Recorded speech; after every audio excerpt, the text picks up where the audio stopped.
Assalamualaikum warahmatullahi wabarakatuh. Pemirsa gapai kemuliaan yang dirahmati Allah, kita telah ketahui bersama bahwa waktu pagi adalah waktu yang penuh berkah dan diantara waktu yang kita diperintahkan untuk memanfaatkannya. Akan tetapi pada kenyataannya kita banyak melihat ada yang melalaikan waktu yang mulia ini.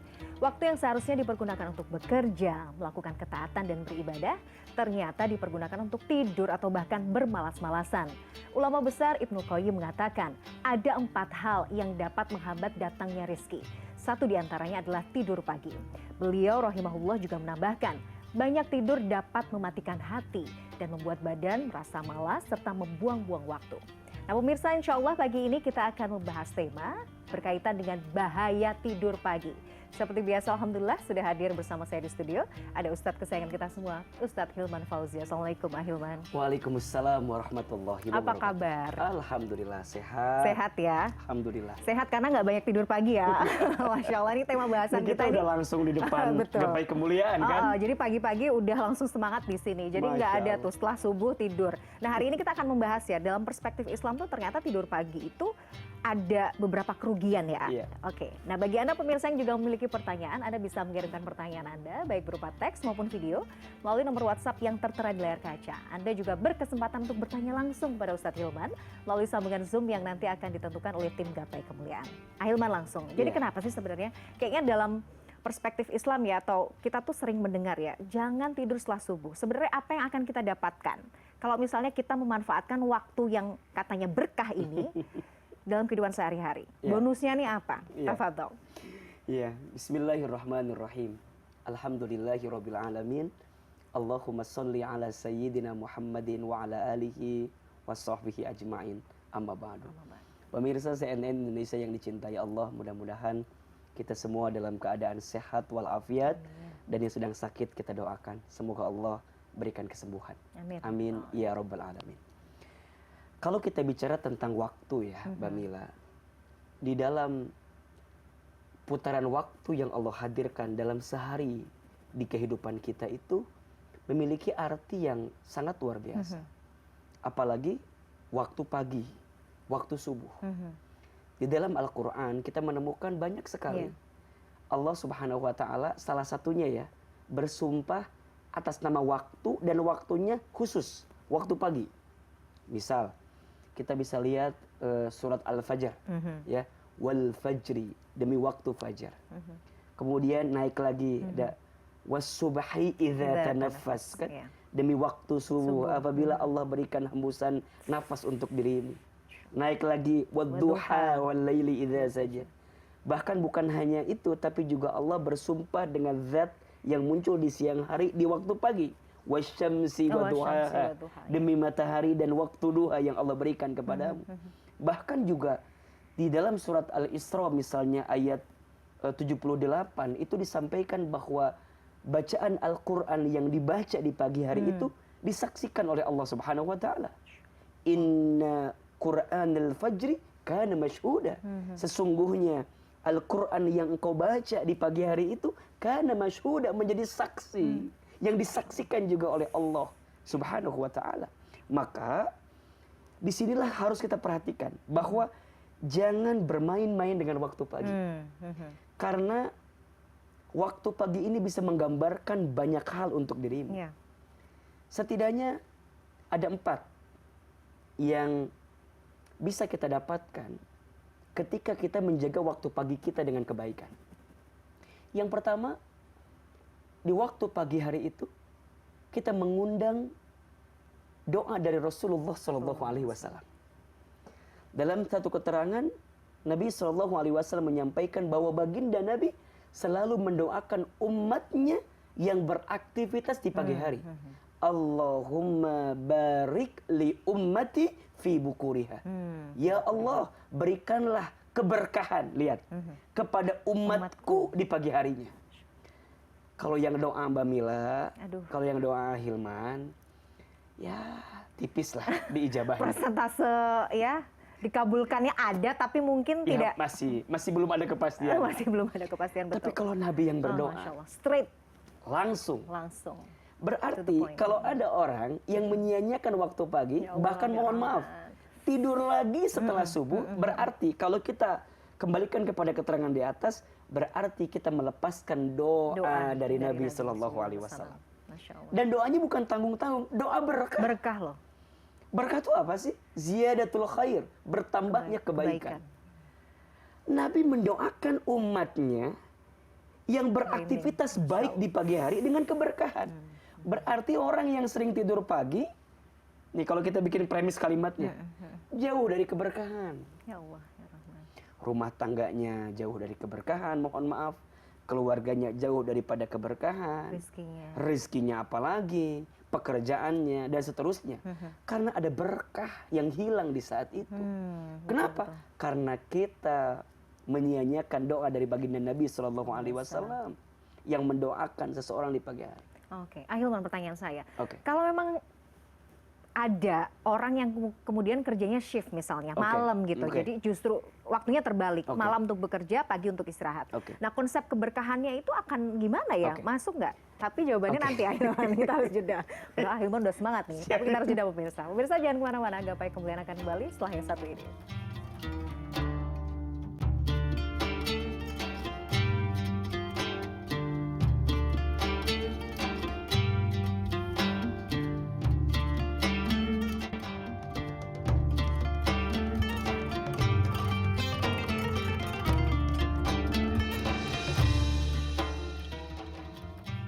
Pemirsa, terima kasih Anda masih menyaksikan Gapai Kemuliaan dalam episode Bahaya Tidur Pagi. Ahilman, ini pertanyaan dari teman-teman juga nih.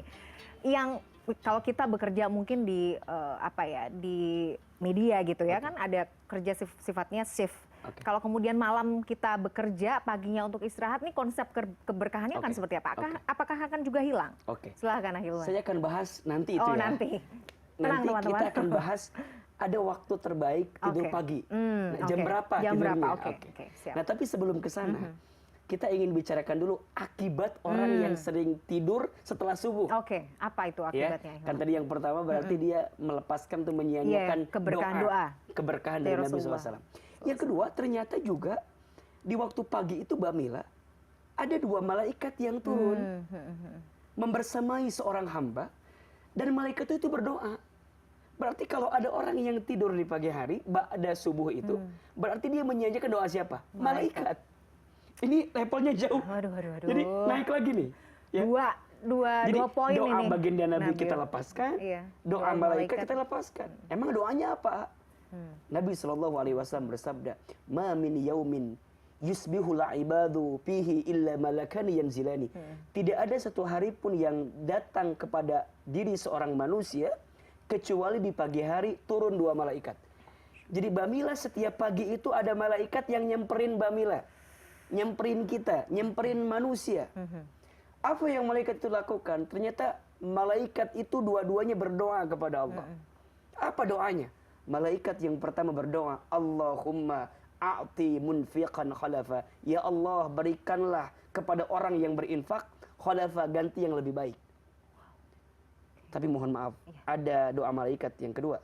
Allahumma a'ti mumsikan talafa. Ya Allah, berikanlah kepada orang yang mumsik, pelit.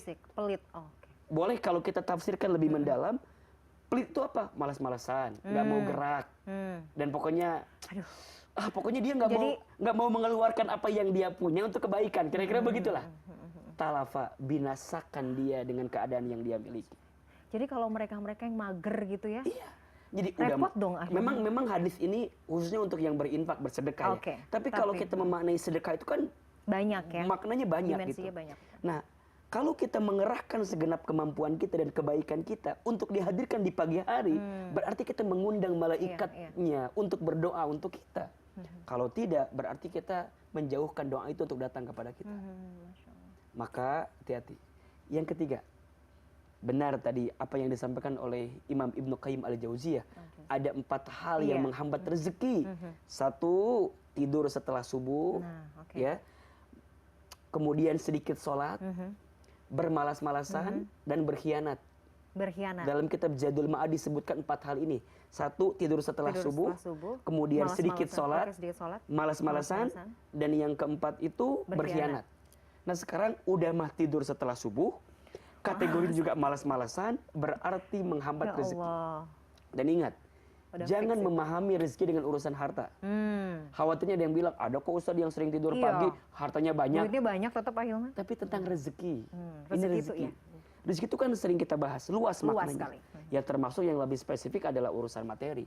Maka kata orang tua kita dulu, jangan bangun kesiangan. Nanti Nanti rezeki dipatok ayam. itu dulu. Oh, dulu. Sekarang enggak. Dipatok apa? Diambil tetangga. Diambil rekan kerja. Betul. Orang yang kerjanya lebih semangat di pagi hari itu beda keberkahannya. Iya. Beda semangatnya. Bahkan disebutkan dalam sebuah keterangan, ternyata Allah itu membagi rizki harian. Ingat ya, kan ada takdir tahunan, artinya rizki tahunan, rizki bulanan. Ini ada rizki harian nih. Oke. Jadi dipatok nih. Ternyata Allah itu membagi rizki harian kepada seorang hamba. Kapan jamnya? Kapan? Ternyata jamnya dari terbitnya matahari, sebut saja dari azan subuh sampai nanti keluar syuruk. Di jam-jam itu. Masya Allah. Sekarang bayangkan kalau kita tidur pas lagi dibagiin rezeki. Ya udah, dipanggil ya mereka lagi di absen ahilman. Ini Hilman, alah tidur gimana kita mau ngasih rezeki? Coret gitu ya. Ya kira-kira Ya Allah, ya ini Allah. logikanya gitu Iya, kan. iya, logika. Itu kan kalau manusia kan. Iya, iya. Tapi kan Allah tuh maha baik ya. Maha baik, enggak kayak gitu juga Cuman sih mungkin sebenarnya. ya mungkin nggak langsung di-cut gitu. Cuman agak diperlambat aja. Aduh. Susah ikutan tes ini kok gagal terus. Karirnya kok stuck terus. Ikut tender ini kok gagal terus. Cek. Barangkali engkau punya kebiasaan tidur setelah subuh. Yang membuat engkau mengundang rezeki itu terhambat datang kepada dirimu. Makanya ya kata baginda Nabi kepada Fatimah Zahra, janganlah engkau tidur setelah subuh, karena disitulah Allah membagikan rezeki harian untuk dirimu. Nah, berarti orang yang tidur setelah subuh itu satu, menyia-nyiakan doa Nabi sallallahu alaihi wasallam, Malaikat. dua, menyia-nyiakan doa dari Doanya malaikat, yang ketiga menghambat rezeki datang dalam hidupnya, dan yang keempat tentu membuat dia akan jadi malas dalam hidup. Simpel deh. Kalau mau lihat kualitas hidup seseorang, lihat seperti apa kualitas pagi harinya. Termasuk sholat subuh. Saya langsung Makanya muhasabah nih, ini sebelum naik ke Iya. sebelum naik ke mana? Ke aktivitas setelah subuh. Lihat ini sholat subuhnya deh. Iya, betul. Makanya Betul banget. kalau kamu mau melihat Indikator seseorang. indikator seorang muslim itu Islamnya baik, lihat bagaimana sholat 5 waktunya. Setuju. Tapi kalau kamu mau melihat seorang muslim itu apakah imannya baik atau tidak, lihatlah sholat isya dan sholat subuhnya. Ya ampun. Makanya dalam sebuah hadis disampaikan, cukuplah bagi seseorang, ini agak keras sebenarnya. Oke, nggak apa-apa Hilman. Cukuplah Memang bagi kita kadang-kadang seseorang, harus dikerasin. cukuplah bagi seseorang diketahui apakah dia orang munafik atau tidak, lihatlah bagaimana kualitas subuhnya. Berarti kalau ada orang yang melalaikan waktu subuh dengan tidak menghadirkan ketaatan kepada Allah, berarti sudahlah nampak tanda kemunafikan dalam dirinya. Nauzubillah min dzalik. Nauzubillah.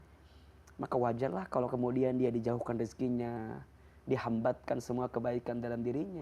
Karena kebiasaan yang simpel sebenarnya. Kita merasa bahwa kan nggak apa-apa, cuman iya terasa kecil, tapi justru berdampak buruk untuk kehidupanmu.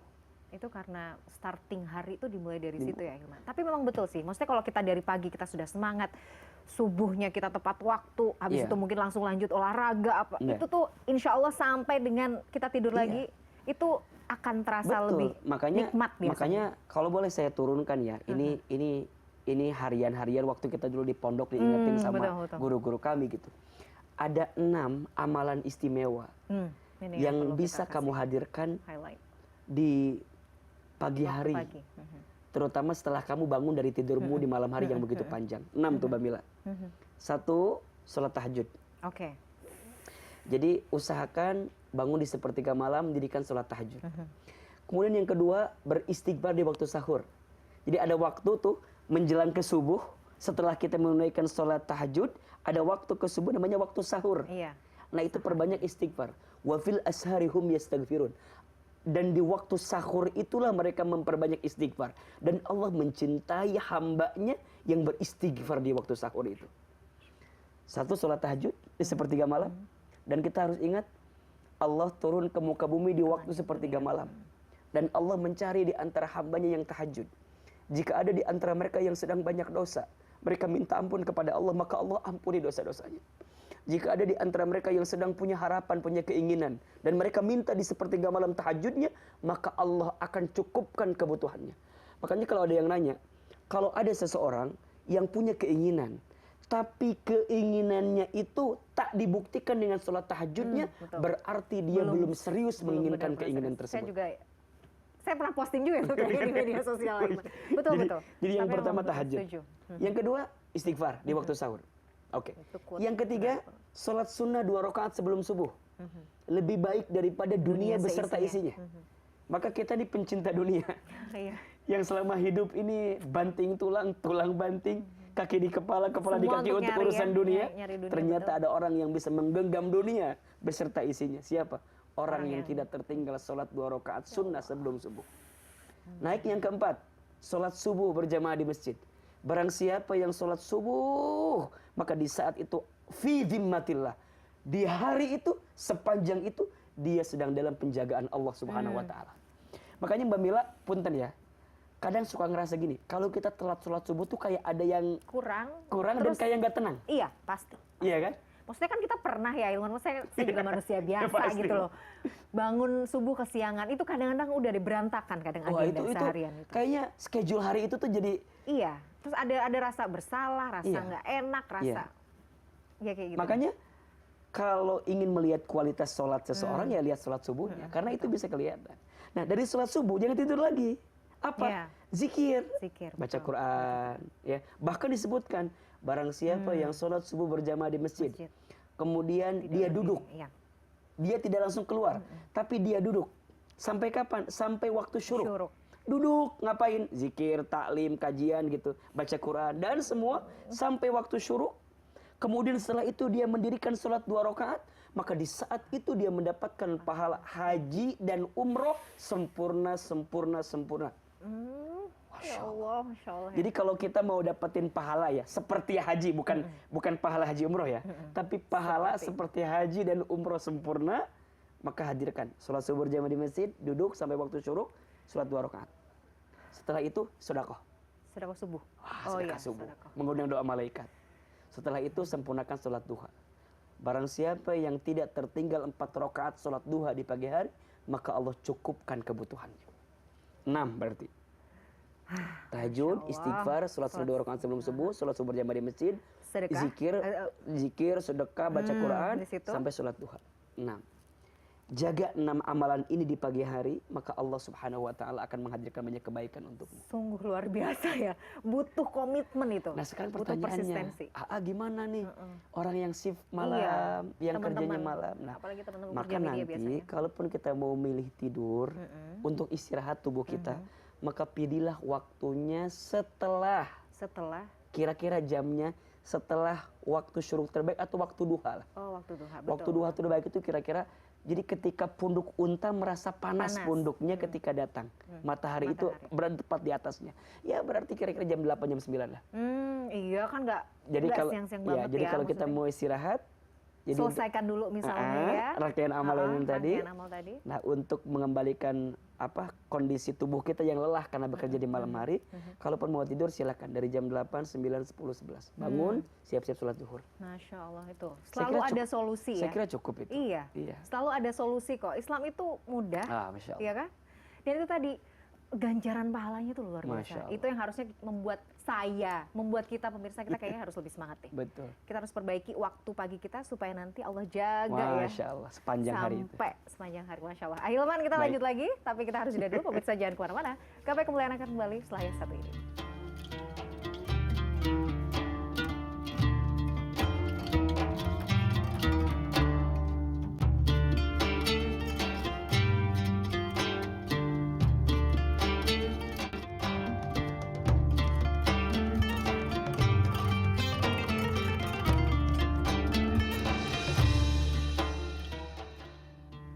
Terima kasih Anda masih menyaksikan Gapai Kemuliaan dalam episode Bahaya Tidur Pagi.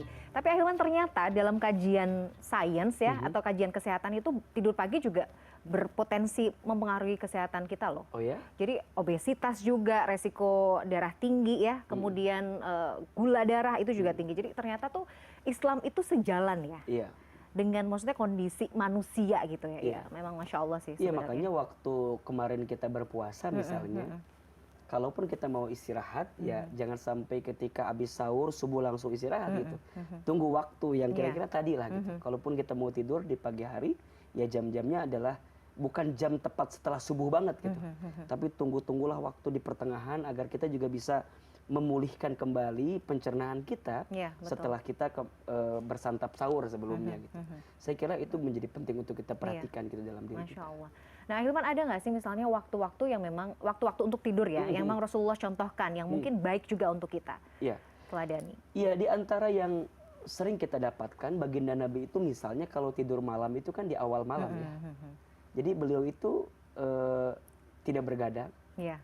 Jadi tidur di awal malam, bahkan dikisahkan ketika setelah sholat isya tidak menunggu waktu lama langsung istirahat. Beda sama kita ya kan? Ya kan kita mah nunggu nasi goreng dulu, Iya, kan kadang nunggu sate mie padang tek-tek ya. gitu. Kelihatan. Jangan lihat dari posturnya ya gitu ya. Jadi Aduh. tidurlah di awal malam dan bangunnya di sepertiga malam. Iya, Jadi Masya luar Allah. biasa gitu. Betul, betul. Makanya sekarang salah satu cara agar kita terbiasa bangun malam di sepertiga malam tentunya, ya berarti tidur kita juga harus di awal malam.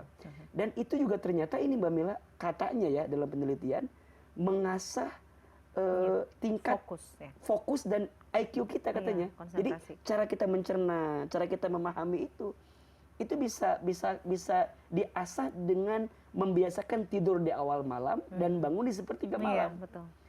Kayak Makanya dulu zaman sekolah kayaknya kalau misalnya mau ujian tuh kadang-kadang bangun subuh Iya. lebih cepat masuk kalau saya ya. Iya. Lebih cepat masuk biasanya Betul, lebih betul, konsentrasi, betul. lebih fokus gitu. Betul. Nah yang kedua tentu adalah tidur di saat butuh ya.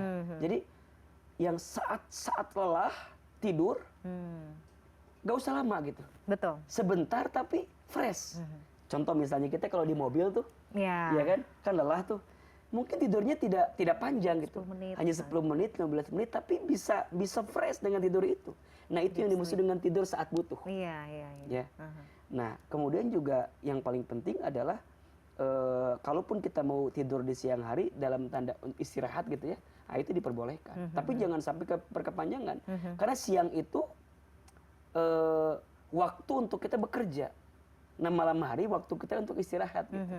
Makanya ada sebagian yang ya karena kan ya kita nggak tahu ya pekerjaan seseorang, tapi kalau mau bicara ideal, memang idealnya ya siang itu bekerja, malam itu istirahat. Malam gitu. istirahat. Walaupun ada sebagian saudara kita yang harus malam itu bekerja, ya tidak jadi persoalan. Ketika dia pun istirahat ketika siang hari, pilih waktu-waktunya. Dan termasuk hati-hati ya, jangan tidur di sore hari dari waktu asar menjelang ke maghrib itu. Itu kenapa ya Hilman ya? Ya biasanya di waktu-waktu itu kan waktu-waktu terbaik untuk kita istilahnya gitu ya, memastikan tubuh kita untuk segera merapatkan, mendekatkan kita dengan Allah. Karena kan waktu ke malam, maghrib, isya, subuh gitu. Nah orang kalau dimulai dengan sore hari, di saat itu kan lelah sekali gitu. Iya. Nah kalau kita tidur berarti yang tadinya sedang gini-gini, otak kita nih lagi fokus nih untuk beraktivitas, tapi aktivitas kita dimatikan gitu dengan aktivitas yang tidur sehingga tidak mengasah kebaikan-kebaikan yang ada dalam diri kita gitu.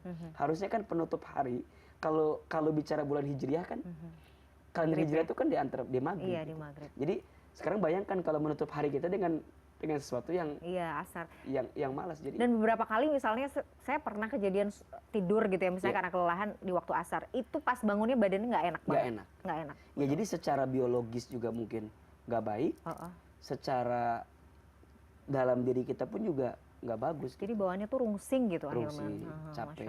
Ya kan harusnya di waktu-waktu itu kita memaksimalkan hari untuk menyiapkan amalan terbaik sebelum ditutup catatan amal di hari itu kan.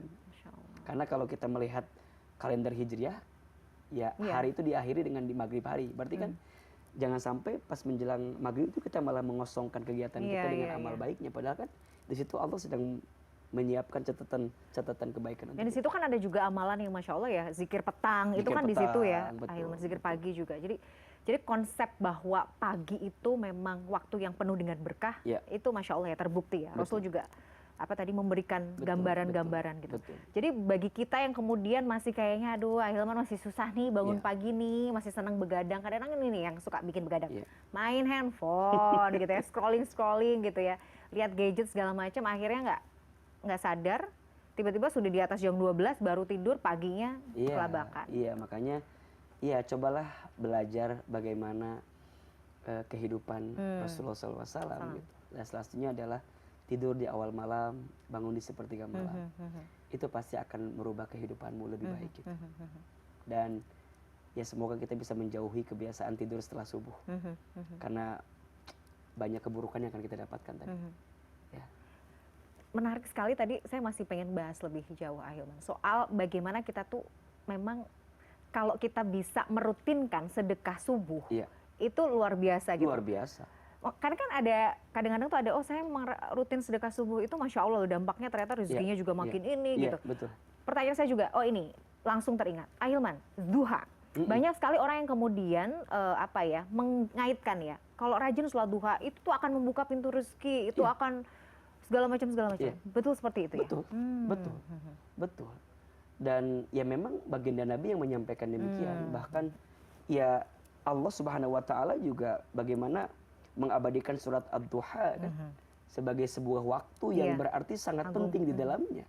Kalau kita menghadirkan sholat duha sebagai pembuka hari kita untuk mencari rezeki, menjemput rezeki, berarti mempermudah itu kan. Walaupun yang harus dipahami begini ya, tidak serta-merta sholat duha kemudian jadi rezeki tambah banyak gitu ya.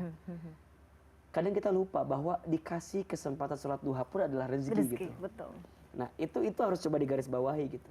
Ya baca al-waqiah di pagi hari, gitu kan. Sholat duha itu kan amalan-amalan yang kita tahu ada keterangannya agar mempercepat datangnya rezeki untuk kita gitu. Dan itu adalah jalan tol gitu, kita bisa cari itu gitu. Tapi balik lagi, tujuannya harus karena Allah gitu. Khawatirnya begini ya, kita udah mendirikan amalan tersebut tapi kok rezekinya masih begini aja, jangan nyalain amalannya. Iya. Nah itu yang berarti jadi bahaya. Niatnya kita masih belum tulus berarti ya. Niatnya harus karena Allah, ya apapun hasilnya ya Allah yang ngasih. Tapi saya percaya kok apapun yang kita lakukan, maksudnya gini ya, kadang-kadang Ahilman, saya nggak tahu ya, tapi gini, menurut pengalaman, misalnya karena mungkin kita menginginkan dunia, Allah tuh kan kayaknya mungkin Ahilman pernah sampaikan, misalnya kita menginginkan sesuatu, berikhtiar berdoa mungkin untuk dunia, Allah tuh sebenarnya akan memberikan itu. Iya. Tapi ya sebatas itu jadinya kan. Gitu. Jadi ya. kalau engkau mengejar dunia, ya engkau hanya akan dapat dunia. Tapi kalau engkau mengejar akhirat, maka engkau akan mendapatkan akhirat dan dunianya. Tuh, dapatnya double. Maka dunia itu kan hanyalah turunan lah istilahnya, turunan dari kebaikan-kebaikan akhirat kita gitu. Maka jangan dibalik gitu. Ya kalau kita hanya ngejar dunia, belum tentu akhirat kita dapatkan. Tapi kalau kita ngejar akhirat, maka dunia akan mengikuti dirimu gitu. Aduh, kan istilahnya seperti itu. Maka kalaupun kita beramal di pagi hari, ya amalkan semua kebaikan-kebaikan itu semampu kita, seupaya yang bisa kita lakukan. Maka tunggulah banyak surprise yang Allah berikan untuk hidup kita karena ketaatan dan kepatuhan kita kepada Allah.